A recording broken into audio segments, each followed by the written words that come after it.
Kita bisa lihat kok pondok-pondok NU misalnya, Hmm. produknya ya seperti itu.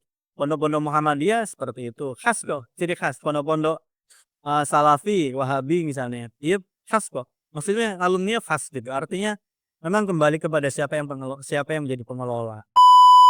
Nah, ketika kita bicara human atau bahasa remnya insan, maka di situ kita harus letakkan ruang ruang ketidaksempurnaan. Menjadi masalah kalau konflik itu tuh tidak bisa diolah, tidak bisa diselesaikan.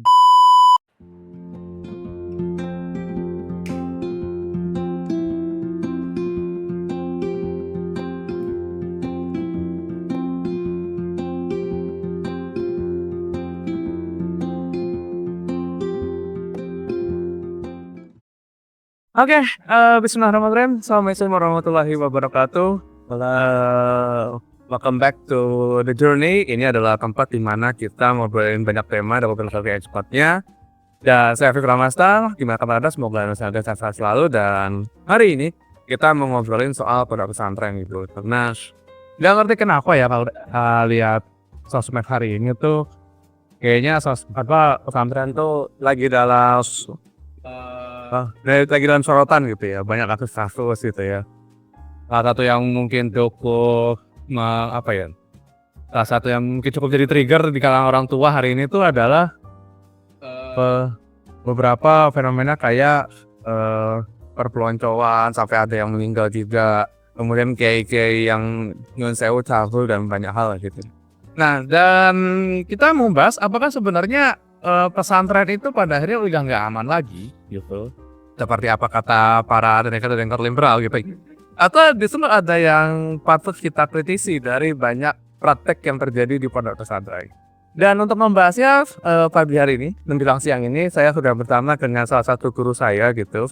Walaupun saya kayaknya belum pernah belajar secara langsung sama beliau gitu, tapi saya tetap sayang ke guru saya gitu. Iya, ada Gus Coy, Firman Sabar Gus Coy.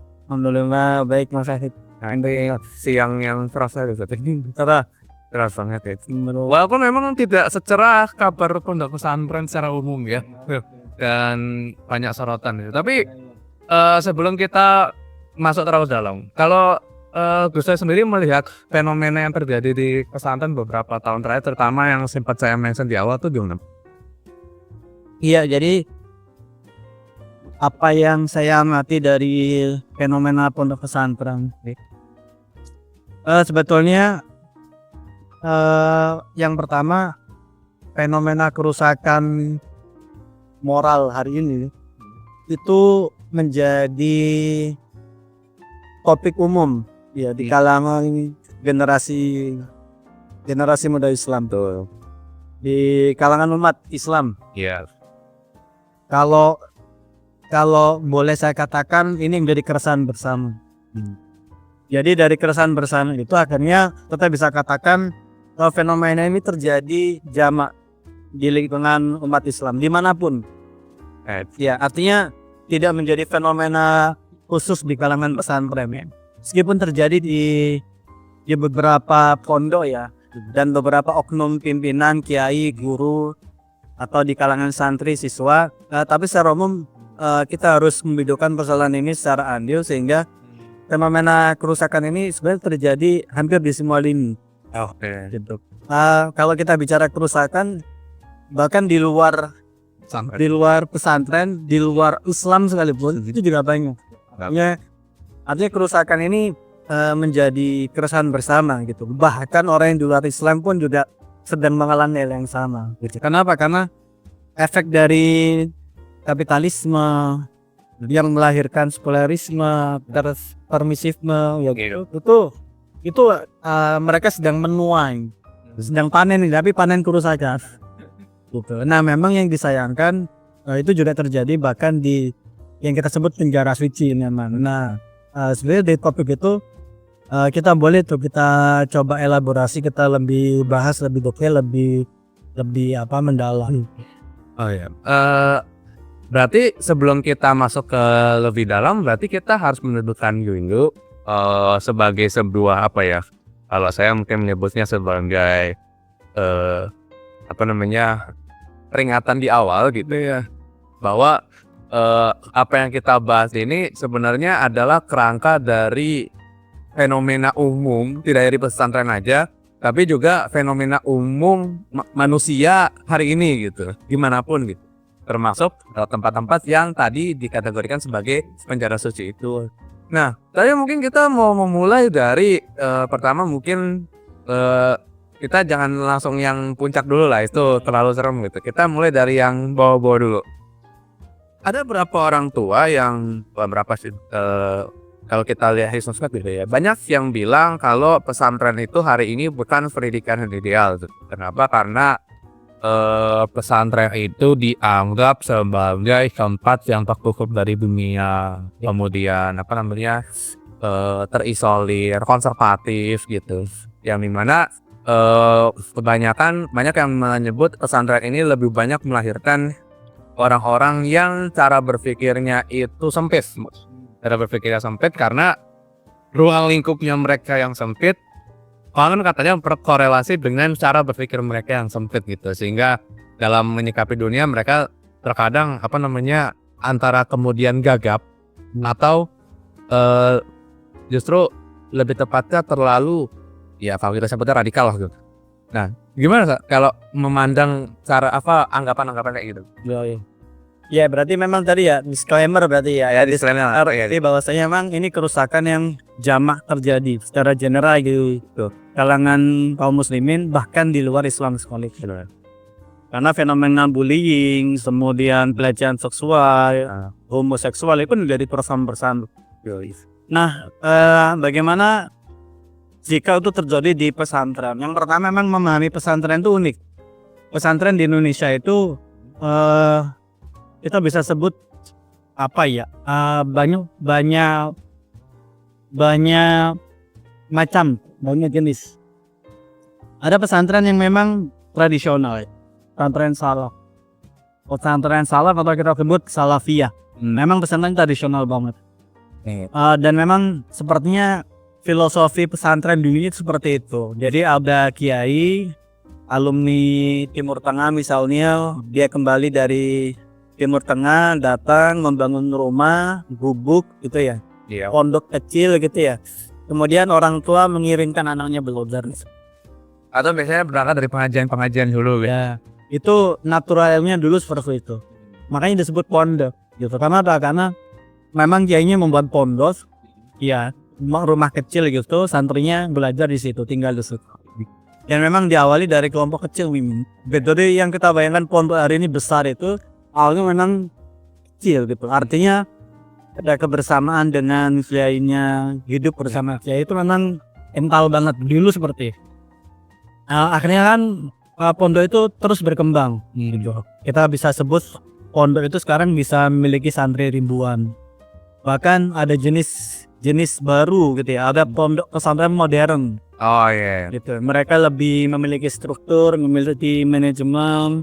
Gitu. Kemudian yang tadinya itu cenderung luas gitu ya, jadi lebih ya. Kemudian orang juga berbasis pendidikan formal, ada SD, SMP, SMA, kuliah bahkan sekarang itu ada misalnya boarding. Jadi boarding itu semi pesantren. Nah itu kira-kira jenis-jenis pesantren atau tempat asrama, sekolah berasrama. Nah adapun menanggapi fenomena yang terjadi, ya, ada beberapa kasus di kalangan pesantren. Memang yang pertama kita bisa sebut ada faktor human, manusia di setiap level lembaga pendidikan. Bahkan non pendidikan itu ada yang namanya human. Nah, ketika kita bicara human atau bahasa remeh insan, maka di situ kita harus letakkan ruang ketidaksempurnaan. Ada ruang ketidaksempurnaan. Artinya kita bisa sebut kalangan kiai sekalipun, mereka bukanlah nabi. Ya, mereka bukanlah malaikat. Sehingga memang ada human di situ. Yang unsur humanity atau unsur kemanusiaan itu memang akhirnya memiliki potensi baik dan potensi buruk. Dan itu normal terjadi.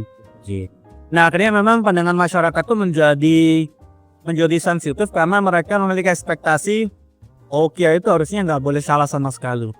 harus perfect Oke, nah, ini kan Islam, representasi pondok pesantren itu Islam, jadi nggak boleh salah sama sekali. Nah, sehingga ekspektasi yang ada di masyarakat, kemudian ada unsur atau faktor human di situ, itu kadang-kadang nggak ketemu. Oke. Nah, ketika nggak ketemu, kadang-kadang ekspektasi akan bertabrakan dengan realitas. Memang yang menarik adalah dalam proses pembinaan itu memang ada dinamika. Iya. Proses pembinaan itu ada dinamika karena yang berkumpul di situ semuanya manusia dengan latar belakang yang berbeda, berkumpul di satu waktu, satu tempat, maka kita tidak bisa berekspektasi sempurna. Pasti dalam kehidupan bermasyarakat, bersosialisasi gitu ya, pasti ada error-errornya itu. Errornya itu apa? Berselisih paham dengan teman, dengan kelas, adik kelas. Akhirnya apa yang kita sebut dengan konflik. Friksi. Friksi, perpecahan, berantem, ribut. Nah, menjadi masalah kalau konflik itu tidak bisa diolah, tidak bisa diselesaikan. Atau lembaga pendidikan itu tidak mampu menetralisir konflik. Menetralisir itu berarti apa? Dari saat konflik hingga proses recovery-nya itu nggak aman, nggak selesai, nggak tuntas. Nah, itu memang akhirnya atau yang kita sebut muncul dengan fenomena bullying, keterunculan gitu. Dan itu terjadi kok, bukan hanya di kalangan pesantren gitu. Ketika proses recovery itu tidak dilakukan oleh lembaga pendidikan, ya Islam, non Islam, ya bahkan di sekolah kedinasan juga kadang-kadang terjadi, maka konflik itu akan bisa jadi turun temurun tuh. Kayak perpeloncoan itu kan lahir dari perintah Nero yang tidak diselesaikan oleh Karena jadi budaya kan. Karena menjadi budaya itu. Itu satu titik saja ya dalam yang kita lihat sebagai proses proses pendidikan listratif ini. Nah, yang menarik adalah sebetulnya yang kita tunggu adalah respon dari kalangan pendidik. Kalau di pesantren ya pimpinan pondok, pimpinan yayasan, manajemen, guru-guru yang memang harus bisa mengelola atau menyelesaikan konflik itu. Kalau itu tidak diselesaikan akhirnya menjadi terus menerus tuh. Iya, nggak selesai. Jadi limparan seton. Gitu. Oke. Tapi sebenarnya kalau balik lagi ke tadi ya, Sat, saya tuh teringat gini, Sat, karena tadi saya sempat menyinggung soal humanity gitu ya. Saya sepakat bahwa hari ini tuh entah kenapa it's all about expectation gitu. Semua anak ekspektasi gitu. Orang memasang ekspektasi tinggi terhadap sesuatu, ketika orangnya nyandain, akhirnya ada yang kecewa, ada yang apa gitu. Nah, tapi bagi apa yang harus dipegang gitu, entah itu sebagai orang tua atau entah itu sebagai wali dari santri gitu, ketika anaknya itu mau dipondokin gitu. Nah, yang menarik itu adalah kita kadang-kadang kembali pada konsep orang tua. Ya. Ketika hendak menitipkan aman, ada beberapa orang tua itu memang dari awal memiliki konsep pasrah pada kiainya. Akhirnya ketika menitipkan ya nggak ada ekspektasi, Nerimoin pandum. Iya, nerimoin pandum. Jadi pokoknya ini santri saya, silakan dididik. Nah, tapi orang tua beda-beda. Ada yang mereka tuh juga ingin terlibat dalam kesulbinaan. Akhirnya mereka harus memilih tempat yang memang ada ekspektasi antara sekolah, pondok, boarding, itu ada kerjasama dengan orang tua. Sehingga dalam mendidik itu ada kerjasama di situ. Dan banyak kok sekarang itu pondok, pesantren, boarding yang memang ada kerjasama dengan orang tua, tidak konservatif seperti yang tadi antum sebutkan. Meskipun memang ada sih pondok yang benar-benar mall ya komunikasinya, benar-benar atau gitu ya, tertutup. Pokoknya dipasrahkan, ini urusan saya. Pokoknya nanti lulus saya kembalikan ke ibu atau bapak, anak jangan ikut campur. Nah, plus minus memang. Kalau pondok itu ternyata mampu ngurus benar, ya aman. Tapi kalau pondok itu nggak mampu ngurus dengan benar, ya itu yang kita khawatirkan, terjadi sesuatu yang tidak diinginkan oleh si anak, tapi tidak diketahui sama orang tua. Nah, apa yang manusia seperti dengan bullying, fenomena pelecehan, bahkan sampai ada yang terbunuh dan lain sebagainya. ya itu bisa terjadi. Nah, namun di sekolah-sekolah atau di pondok, di pesantren boarding yang memang mereka terbuka, open minded lah, rasanya open minded. Sebenarnya dari sekarang itu pilihannya itu ada kerjasama itu, dan dalam proses kerjasama itu akhirnya apa? Muncul sinergi. Jadi orang tua itu tetap memiliki tanggung jawab dalam membina, kemudian wali kamar, ustadz, muadib, musyrif, mudabbir itu ada yang mendekati orang tua. Peran orang tua di sini itu apa, Sat? Orang-orang tua di situ itu apa ya? Kita sebut dengan partner memang. Misalnya menginfokan, anak saya itu punya pola karakter, latar belakang, sifat seperti ini, atau keinginannya seperti ini, contohnya seperti ini, suka dan tidak suka dengan yang seperti ini. Itu kalau didapat dari awal oleh guru atau wali kamar, ustadz, muadib, musyrif sebelumnya gitu ya, didapat dari awal, itu bagus di dalam persingkat kata misalnya Pak, anak saya ini badannya gede banget, dia pemberani, nah maka ada potensi dia lisannya gitu ya, nggak ada potensi membuli. Nah maka dari awal sudah betul dia ada sama wali kamar. Misalnya ada orang tua punya anak, misalnya ukurannya agak mini gitu ya, gitu. Apalagi tidak terlalu besar badannya, maka dia punya potensi lisannya gitu ya, dibully. Maka dari awal wali kamar itu kayak, oh ini harus diantisipasi nih, dilindungi gitu. Ada upaya preventif lah nih. Iya, ada preventif. Nah dalam perjalanannya ada komunikasi intan itu. Gimana perkembangan saya, gimana di kamar, situasinya bagaimana, di lingkungannya bagaimana. Itu yang menurut saya bisa mencegah apa yang kita sebut dengan fenomena berbahaya hari ini di kalangan pesantren, pondok, dan boarding misalnya. Gitu. Berarti kuncinya di sinergitas ya, berarti membangun komunikasi itu berarti ya? Iya, betul. Iya, memang tapi memang pilihan ya. Kadang-kadang ada beberapa pondok pesantren yang mereka merasa ribet kalau harus berkomunikasi dengan orang tua. Apalagi pondok-pondok yang konservatif ya, yang cenderung terkucuk.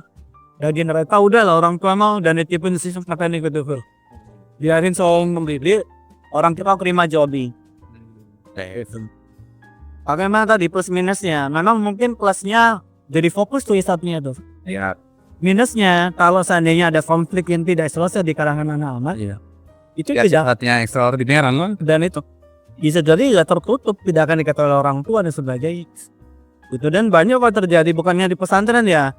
Jangan di sekolah kedinasan gimana gitu ya, anak pulang dengan anak pulang badannya penuh luka, gitu, lembam, bekas ada bullying atau senioritas gitu ya, gitu. Dan menurut saya ini juga sekarang ada apa ya, ada hal yang positif ya kalau sekarang ya, menurut saya itu harus dilakukan oleh kalangan pondok pesantren itu adalah untuk mengubah konsep senioritas. Jadi tidak boleh ada senioritas di asrama. Artinya apa? Selama ini kan kadang-kadang kakak kelas itu terlalu OP terpower gitu. Nah, itu harus dikurangi gitu. Kalau bisa malah dihilangkan. Sehingga apa? Yang membina itu adalah ustadz guru. Gitu. Jadi antri itu mau dia yang udah lama, mau yang baru seperti sama ya. Bukan ustadz kelas yang membina ini. Dia juga pesantren memang gitu. Sifatnya itu kayak hierarki gitu. Dan itu plus minusnya man. Plusnya mungkin misalnya jadi nggak capek ya. Atau mungkin sebagai upaya pengkaderan. Ya minusnya tadi kalau ada konflik dan itu tidak bisa diketahui oleh ustadznya, turun temurun, dan itu lingkaran setan gitu kan. Dulu aku digitukan sama kakak kelasku, sekarang aku akan melakukan itu pada di kelas dulu dan tidak ada upaya untuk nyetop gitu ya, atau memutus lingkaran setan ini gitu. Betul. Satu tadi komunikasi walaupun kalau sekarang itu masih jadi option ya, bukan sesuatu yang sifatnya ada di semua tempat gitu ya. Tapi memang soal komunikasi itu saya setuju sih. Kenapa? Karena kayaknya hari ini tuh hampir semua friksi yang terjadi gitu ya, itu kan memang salah satu pemicunya ya mungkin dia komunikasi ketika tidak ada kesamaan paham gitu antara pihak A dan pihak B gitu. Pada hal ini berarti antara pihak lembaga pendidikan, pesantren dengan pihak orang tua kan ada kan ketidaksepahaman itu yang selalu menimbulkan tadi kan utang friksi, yang nggak betah atau mungkin anaknya diperlakukan tidak pantas, orang tuanya nggak tahu, akhirnya ya begitu-begitu.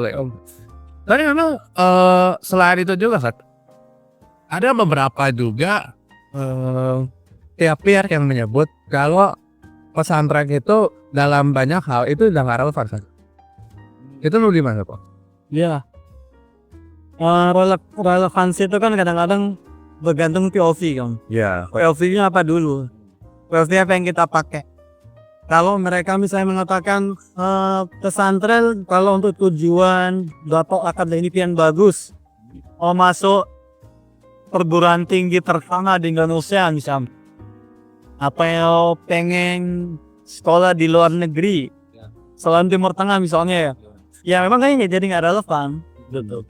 Kalau sekarang sih kayaknya udah nggak begitu soal ini ya, soal gap itu ya, karena nggak sedikit juga kok yang lulusan pesantren bisa kuliah di model kayak US, Jepang gitu. Iya tentu kan pesantren kan ya itu tadi yang saya bilang macam-macam kan deh. Ada beberapa pesantren pondok boarding yang memang mereka punya ihtimam, kepedulian di proses itu, sehingga kita sebut banyak lah pondok-pondok hari ini yang memang menyediakan tempat khusus bagi mereka untuk belajar. Tersebut bimbel atau pemusatan latihan atau markas gitu ya. Ya memang bertujuan untuk lanjut ke tempat Atau tahun studi khusus ya yang memang dia tuju. Ya memang tadi kata antum juga benar, ada beberapa alumni pesantren yang bisa masuk ke luar negeri. Dalam dan luar negeri gitu. Bisa tuh. Dan hari ini pesantren di beberapa pesantren tentunya ya bagus kalau gitu tuh. Ya makanya saya bilang POV-nya apa dulu kalau kita disebut pondok itu tidak relevan lagi gitu. Kalau yang disebut itu adalah pesantren yang sikapnya salafiyah tadi ya, yang tradisional banget gitu, yang memang ya gak ada keterikatan dengan lembaga pendidikan, biasanya kejar paket atau mungkin bahkan gak ada sekolah sama sekali, benar-benar pondok ngaji kitab kuning. Ya memang kalau untuk tujuan kesannya harus ngukur diri, dan kadang-kadang bukan salah pondoknya ya, salah kita atau orang tua yang memang nggak udah berlawan. observasi. Tapi kalau memang ada sebagian orang tua yang memang nggak apa-apa anak saya udah usah sekolah SD, SMP, SMA itu apa sih nggak penting misalnya. Ada kok pondok-pondok yang seperti itu yang memang benar-benar menyelesaikan menghatamkan kitab-kitab kuning. Ada bisa. Dan ya memang kembali kepada orang tua ya, pilihan buat anaknya ya. Kalau anaknya fine saja gitu, nggak perlu sekolah resmi ya, dia nggak masalah. Dan juga selain juga soal relevansi gitu ya, yang salah satu yang juga jadi sorotan sekarang gitu adalah tadi kan satu komunikasi, dua relevansi, sama yang ketiga adalah mungkin ada anggapan-anggapan, walaupun kita bisa menebak siapa yang menebar anggapan ini ya. Anggapan bahwa pesantren itu di sana di brainwash atau dididik kekerasan atau dididik jadi ekstremis kayak gitu. Iya. So, bagaimana? Tadi ya saya sebut memang yang namanya pesantren pada akhirnya memang kembali kepada siapa yang mengelola. Dan kalau kita bicara pengelola pesantren, pasti mereka berafiliasi pada beberapa ide tertentu. Oke. Dan memang ya akhirnya sesuatu itu kan dibentuk oleh dengan menjadi produk ya, sebagaimana bagaimana dia memang dibentuk dari awal gitu. Kalau memang produsennya itu adalah orang-orang yang melahirkan pemikiran yang liberal, jadi liberal kok itu anak-anak itu. Misalnya karena beberapa pondok yang memang terlalu terbuka ya dengan pemikiran gitu, akhirnya yang bisa gitu. Tapi memang ada beberapa pondok yang ketika dikelola oleh orang-orang yang dalam tanda kutip ya radikal ya, memang bisa, jadi punya potensi jadi orang. Meskipun itu tidak general ya, memang kita bisa sebut kadang-kadang kita ini dibentuk oleh lingkungan memang lebih. Dan itu kan juga tergantung bagaimana kemudian founding fathers pondoknya kemudian menetapkan sistem pendidikannya kan gitu. Iya. Apa kurikulumnya, mau diajarin apa, pola lingkungannya kayak apa gitu. Betul. Kita bisa lihat kok pondok-pondok NU misalnya, produknya ya seperti itu. Pondok-pondok Muhammadiyah seperti itu, khas kok, ciri khas. Pondok-pondok Salafi, Wahabi misalnya, iya khas kok. Maksudnya alumninya khas gitu. Artinya memang kembali kepada siapa yang menjadi pengelola. Gitu. Jadi kalau disebut apakah punya potensi menjadi radikal, ya kembali kepada pihak pengelola. Oke. Nah, berarti kalau menyikapi apa yang terjadi sekarang, ketika kemudian kan tema kita kan ada apa dengan ma'had kan, ada apa dengan pondok kan gitu. Walaupun covernya nanti bisa pemirsa lihat di thumbnailnya, covernya bakal kayak ADC gitu. Oh iya, benar. Iya. Nah, apa namanya? Ketika hari ini pondok jadi sorotan, kemudian apa namanya? Hari ini banyak trust isu datang kepada pondok pesantren. Apa yang ingin saya sampaikan kepada pemirsa, kepada masyarakat terutama yang masih menaruh trust isu itu, guys? Iya, memang pada akhirnya itu kan kembali kepada persepsi ya. Iya. Kita tidak bisa memaksakan kepada siapapun yang memiliki trust isu. Iya. Gitu. Kita mungkin bisa menjawab saja, menjawab keraguan dan sebagainya. Yang pertama memang tadi kembali kepada human error ya. Iya. Artinya apa, tidak bisa dilepaskan. Memang ya saya juga akui ada beberapa pesantren yang kadang-kadang error.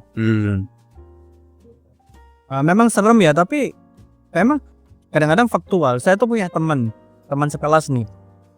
Kapan waktu dia ditangkap sama polisi karena apa? Karena dia, mohon maaf ya, dia melakukan pelecehan pada santri-santri itu. Tapi itu kan satu dari berapa ribu pesantren yang ada di Indonesia. Tapi itu juga terjadi, bahkan maksudnya di circle yang dekat sama saya kan. Karena dulu waktu di kampus kebetulan teman sekelas. Ya kita menyayangkan, tapi saya tetap mengatakan itu oknum. Gitu. Yang lebih baik dan secara mayoriti juga bagus masih masuk ada, dan bahkan bisa jadi hari ini pilihan itu semakin banyak kan, pesantren-pesantren yang berkualitas dan unggul. Iya. Nah, namun memang tadi gitu, ketika ada trust issue, memang akhirnya menjadi evaluasi juga di internal para pimpinan pondok, para yayasan gitu ya, untuk memastikan para pembina itu memang memiliki karakter, syakhsiah, kepribadian yang betul-betul mantap. Artinya tidak hanya sekedar memilih guru, memilih ustadz gitu, dan pimpinan pondok ya untuk mendidik anak-anak gitu. Tapi memang memastikan gitu yang pihak mengelola dan membina itu memang orang-orang yang minimal punya jaminan loh, bermutu.